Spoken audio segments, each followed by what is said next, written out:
ان اللہ اصطفى آدم ونوحا وآل ابراہیم وآل عمران علی العالمین، یقیناً اللہ نے چن لیا آدم کو اور نوح کو اور آل ابراہیم کو اور آل عمران کو تمام جہان والوں پر، تمام جہانوں پر نہیں، تمام جہان والوں پر۔ حضرت آدم علیہ السلام کا بھی استفاء ہوا ہے۔ اس میں کچھ ان لوگوں کے لیے دلیل بنتی ہے جو سمجھتے ہیں کہ جو تخلیق آدم ہے اس میں پہلے کوئی سپیشیز وجود میں آئی تھی، اور اس سپیشیز، اس نوع کے ایک فرد کو اللہ نے چن کر اس میں پھر اپنی روح پھونکی ہے تو وہ آدم بن گئے،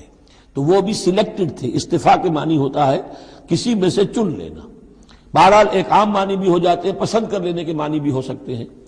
ان اللہ اصطفى آدم ونوحا، اور پھر نوح کو پسند کیا، آل ابراہیم، ابراہیم کے گھر کو، ان کے خاندان کو، وآل عمران،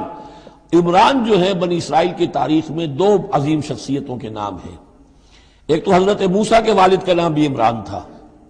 اور ایک حضرت مریم کے والد کا نام بھی عمران تھا۔ حضرت عیسیٰ کے نانا عمران ہوئے اور حضرت موسیٰ کے والد عمران تھے۔ یہاں پہ غالباً حضرت موسیٰ کے والد مراد ہیں، لیکن چونکہ آگے سارا معاملہ حضرت